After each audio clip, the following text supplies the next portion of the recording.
Bonjour mes très chers, bienvenue sur la chaîne d'Alice. Je vous propose, à partir des questions surprenantes occasionnées par notre drôle de vie actuelle, de partager mes tirages et mes guidances pour ramener un peu de magie dans notre quotidien. Et oui, on a les moyens de mettre de la magie dans nos vies. Alors, vous voyez qu'aujourd'hui, je suis accompagnée ici. J'ai déjà une grande table.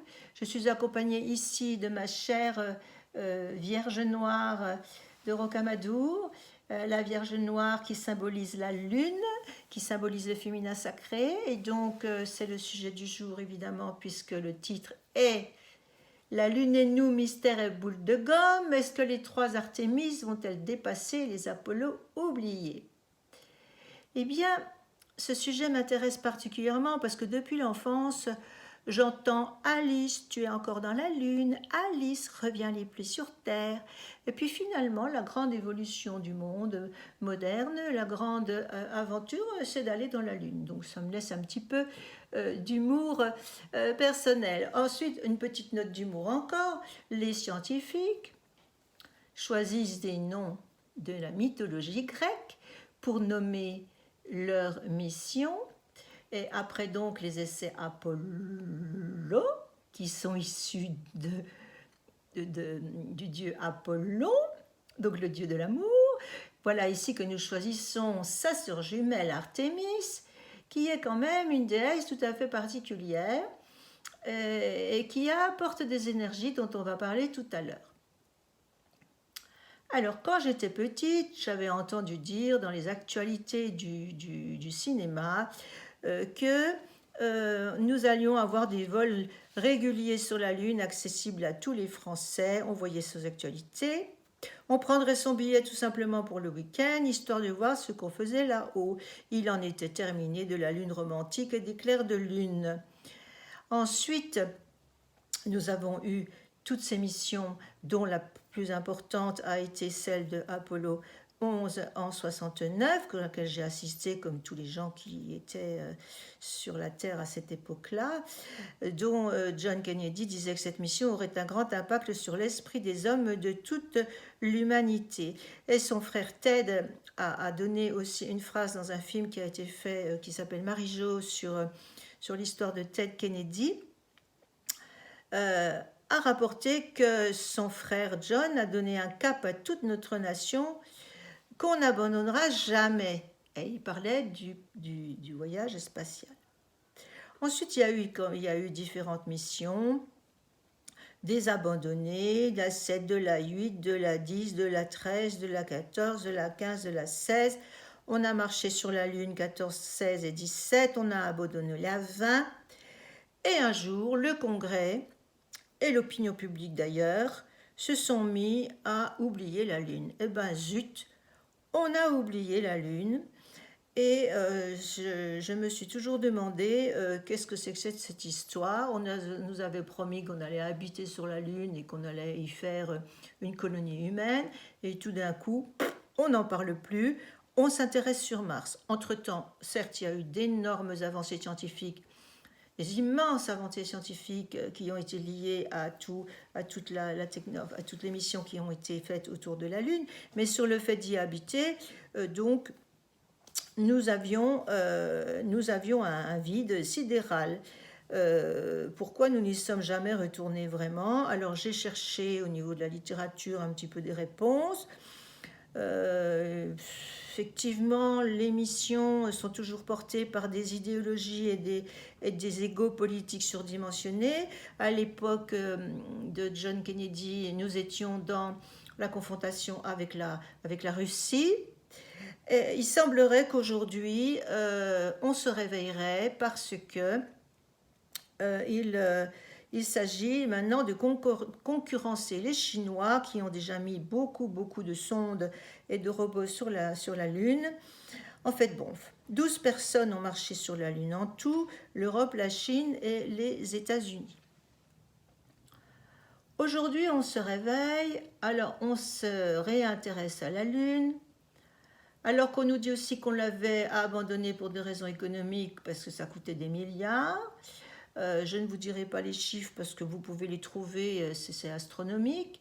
Donc, plus personne ne voulait payer pour cette conquête spatiale, d'autant que ça n'intéressait plus personne. Aujourd'hui, la raison économique n'est plus invoquée. On trouve des milliards pour créer une super fusée extraordinairement, la première, la plus grosse, la plus importante qu'on ait jamais créée. Et puis, on regarde, on lorgne du côté de Mars, qui serait une planète refuge.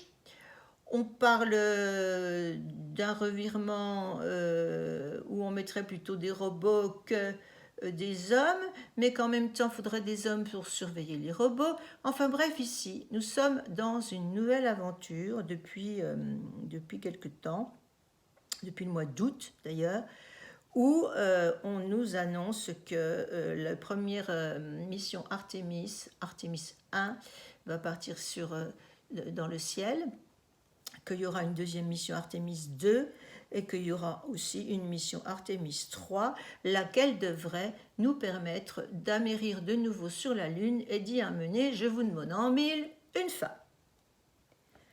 Alors, moi, avec tout ça, je me dis c'est quand même bizarre. Mon petit doigt me dit qu'il y a des choses quand même un peu étranges.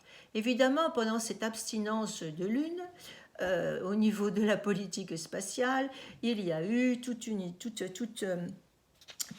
plein de rumeurs qui ont été déclenchées et soutenues par exemple par un film qui s'appelle le film de James Bond, là, qui s'appelle, attendez, je vais essayer de me rappeler le film de James Bond,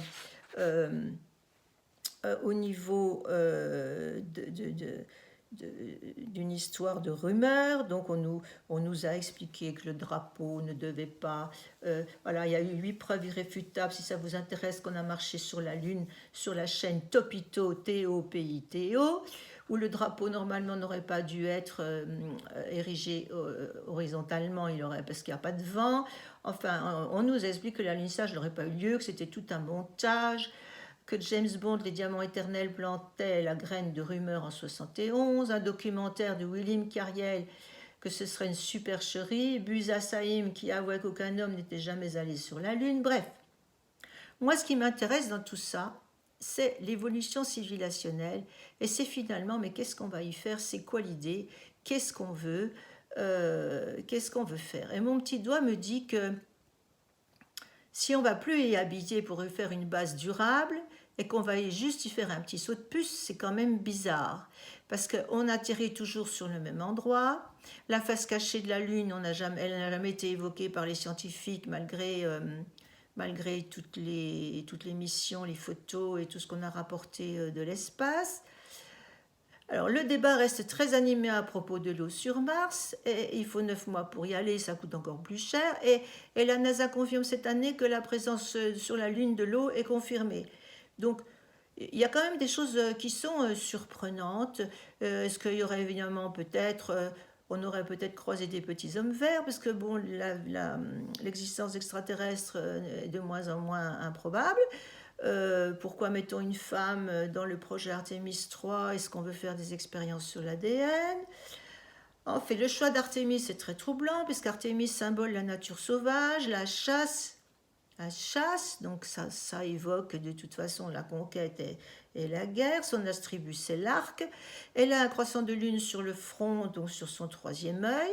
Donc est-ce qu'on n'aurait pas besoin aussi ici dans ce sujet de mettre du discernement sur cette histoire? Est-ce que Artemis va laisser les humains faire leur petite affaire comme ils l'ont prévu? Est-ce que cette histoire ne serait pas, encore une fois, une grande guerre d'ego de l'humanité? Et si c'était effectivement une grande guerre d'ego, eh bien, le ciel qui est toute harmonie et tout amour saurait nous le faire savoir. Effectivement, il y a quand même eu pas mal de ratages, il y a quand même eu pas mal de petits inconvénients. La Lune, en plus, est un astre qui a une symbolique très particulière. C'est pour ça que je vous ai sorti ma Vierge Noire, puisque la symbolique de la Lune est très occulte. Elle symbolise l'imagination, elle symbolise l'obscurité, l'inconscient, la femme, la femme cachée. Les Vierges Noires, alors les Vierges Noires, j'adore depuis les années 80, depuis que j'ai rencontré une dame et écrivain de romans initiatiques qui s'appelle Odile Pacta-Didier, qui a écrit sur les Vierges Noires et fait des conférences sur les Vierges Noires, qui symbolisent Isis, les déesses de l'Antiquité. Ces déesses de l'Antiquité étaient des femmes noires, non pas parce que, comme disent les religieux catholiques, qu'elles étaient des statues dans des églises qui avaient brûlé. Non, non, pas du tout. Les Vierges Noires étaient noires ou brunes parce qu'elles symbolisaient Isis, la déesse Gaïa, la terre, et c'est la raison pour laquelle aujourd'hui j'ai pris mon jeu de Gaïa, donc la force de la déesse mère. Alors, faisons bien attention, la force de la déesse mère est une force très puissante. La lune, par ailleurs, personnellement, je la bénis. Elle me guide dans mon quotidien. J'ai appris à utiliser la lune quand je faisais du jardinage.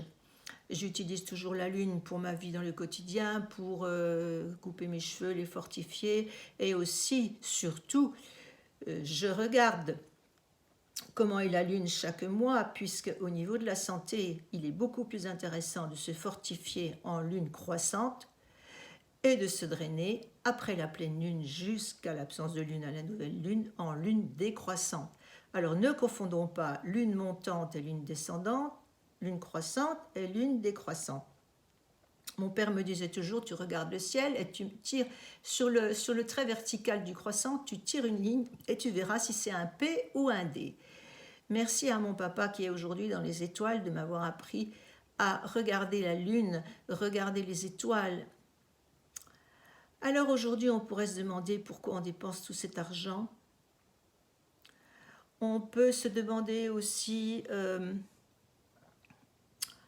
pourquoi on irait sur Mars si ce n'était pour faire avancer la découverte de l'univers, ce qui serait peut-être intéressant.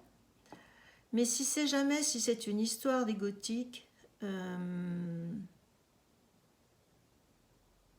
si c'est pas pour apprendre des renseignements sur l'origine du système solaire,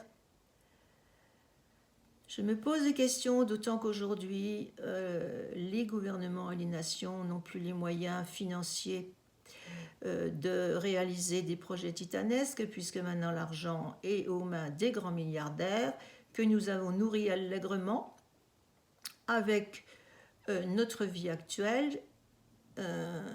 Et aujourd'hui, Elon Musk s'intéresse à ses voyages sur Mars. Eh bien, mes chers amis, je vais pratiquer un tirage en posant la question, et qu'est-ce que c'est que cette histoire? Est-ce que cette conquête spatiale qui coûte énormément d'argent alors qu'on pourrait évidemment l'utiliser pour le bien des humains sur Terre et pour protéger notre planète, ça me pose quand même question. Est-ce que la déesse Artémis laissera faire? Est-ce que la Lune se laissera impacter? Vous savez, j'ai lu un livre magnifique de Bernard Werber, parmi ces livres que j'aime.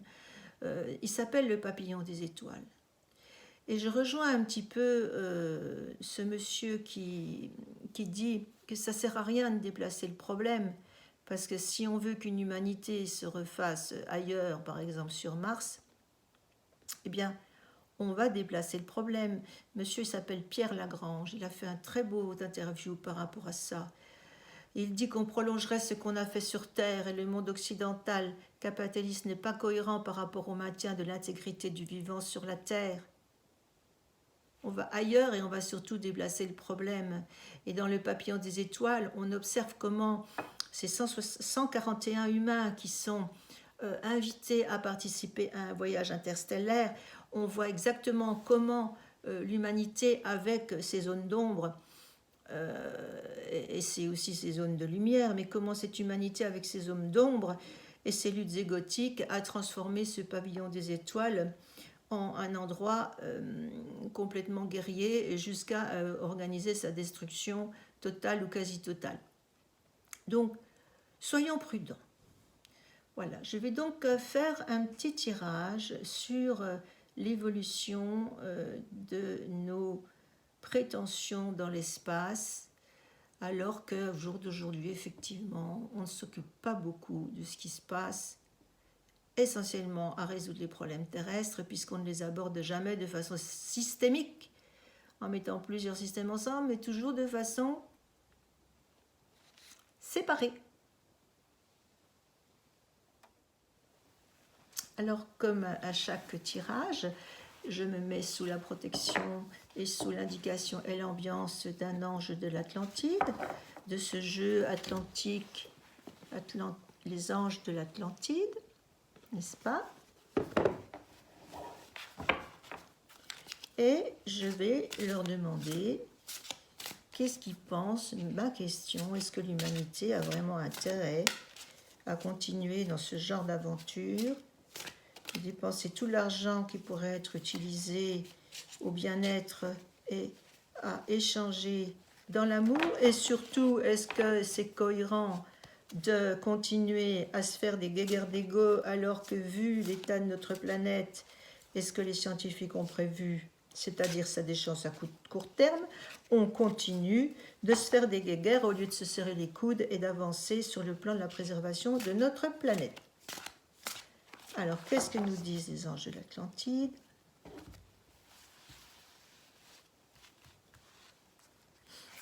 La première carte tirée, c'est intégrité. C'est l'ange Anaël qui nous parle d'intégrité. Effectivement, la question est là. Qu'est-ce qu'on va faire de cette évolution? Qu'est-ce qu'on va faire de ces ouvertures techniques, technologiques? Et qu'est-ce que l'homme va perdre dans son intégrité? Est-ce que la Lune va perdre son intégrité? Nous allons voir une deuxième carte qui nous sort. Saint-Alphon, il nous parle d'évolution. Donc, il y aurait quand même dans ce projet une partie qui serait liée à l'évolution des humains. Après, ça dépend comment on va la faire, cette évolution. Est-ce qu'on la fait pour des guerres intestines et pour des... Moi, j'ai le plus gros tracteur que toi, n'est-ce pas? Ou est-ce qu'on va la faire pour faire avancer éventuellement l'humanité? C'est justement la grosse question. Et alors là, je retire encore Métatron qui me parle de sagesse. Donc vous voyez que l'augure des anges est déjà bien placé. Donc l'évolution de la conquête spatiale fait partie de l'évolution. C'est vrai que nous avons déjà amélioré énormément nos vies avec des nouvelles technologies issues de la conquête spatiale. Mais attention, là, on a notre intégrité à garder. Ok. Alors, je vais prendre le jeu de Gaïa, le jeu qui s'appelle Gaïa, qui est un oracle. Alors, les oracles, ça nous donne des guidances aussi. C'est très intéressant. Alors, je vais demander à l'oracle qu'il nous parle de quoi penser de ces nouvelles, de ces fakes, qui a raison, qui a tort. En tout cas, nous, les humains, eh bien, on a une humanité qui est dominée par 1% de très riches et tous les autres qui rament. Plus ou moins, mais qui rament. Donc, je vais tirer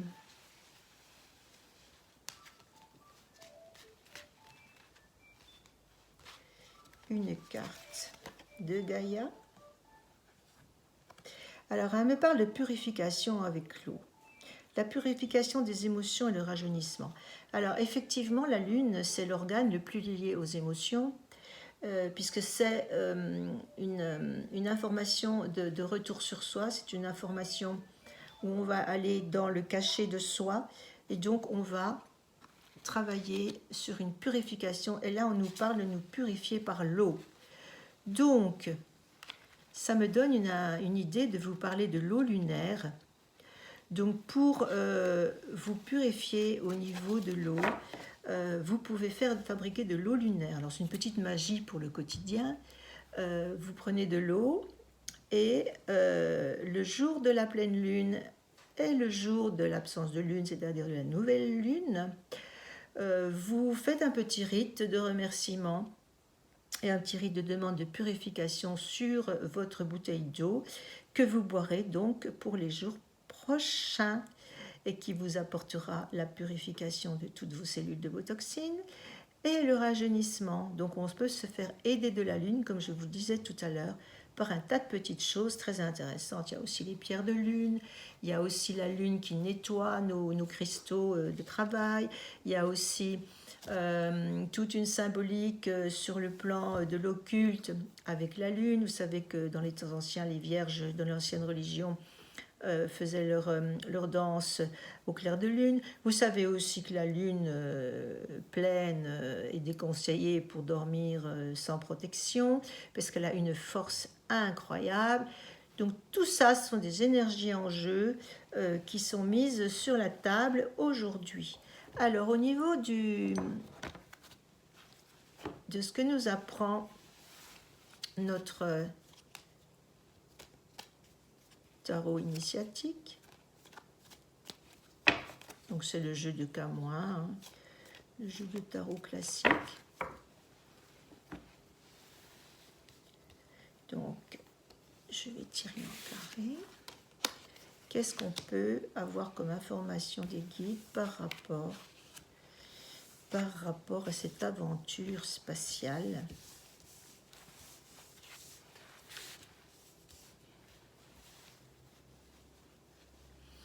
Alors, je pense que oui, je vais faire comme ça. Alors, on a le diable à l'envers qui nous dit attention quand même, faites gaffe les copains. Et on a le battleur au niveau de l'environnement. Donc, il serait quand même intéressant de réfléchir aux tenants et aboutissants de cette conquête spatiale qui coûte des fortunes aux humains, parce que on a la papesse inversée au niveau du guide spirituel. Donc, a priori, il faut tirer leçon de ce qui s'est déjà passé dans toute cette aventure, où il y a eu quand même pas mal de ratés, il y a eu quand même pas mal de départs, il y a eu des incendies, il y a eu des choses, bon, on dirait on ne fait rien sans...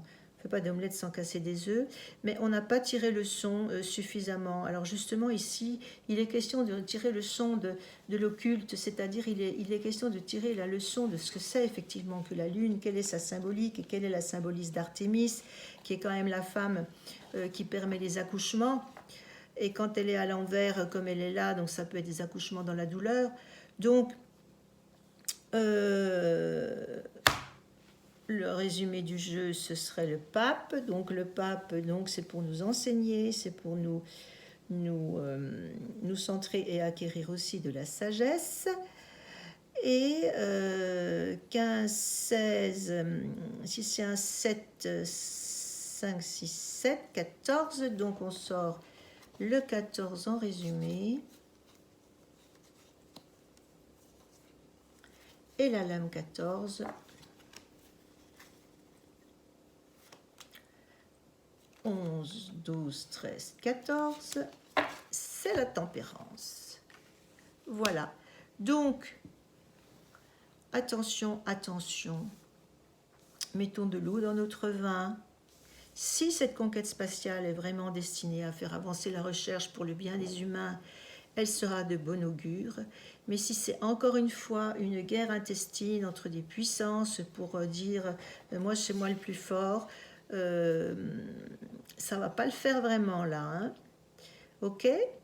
Donc les cieux vont se mettre en route pour arranger toutes ces petites choses. Ensuite, l'intégrité Donc attention aux mensonges. On retrouve ici la sagesse qu'on retrouve ici avec le pape, hein. Et l'évolution, donc on est d'accord, on va évoluer. Donc évoluons au niveau de la communication entre nous, puisque la tempérance, elle nous met de l'eau dans notre vin, mais elle nous appelle aussi à communiquer entre humains les uns avec les autres, aussi bien sur le sujet de cette conquête spatiale, au lieu d'y aller chacun de notre côté et de se faire la guéguerre. Alors, et au niveau de l'intégrité, on a une résonance avec le jeu du tarot, puisqu'on a ici le diable à l'envers. Alors, faire attention à ses plaisirs. Le plaisir du pouvoir, c'est quand même un plaisir très intéressant pour ceux qui ont le pouvoir, mais apparemment, ça n'amène pas de très bonnes choses au niveau de l'intégrité. Donc, l'intégrité, c'est l'alignement à l'âme, c'est le respect des autres, c'est l'absence de mensonges.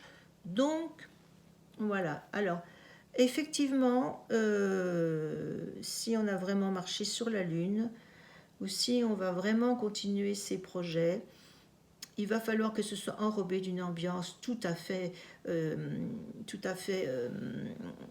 collégiale, et puis que le mensonge ne soit plus invité à la table. Alors, mes chers amis, je termine toujours mes tirages par une couleur, puisque j'adore les vibrations, et les vibrations des cartes c'est une chose, les vibrations des couleurs c'en est une autre. Et c'est très intéressant de s'occuper des couleurs, puisque dans notre quotidien, elles sont autour de nous et avec nous.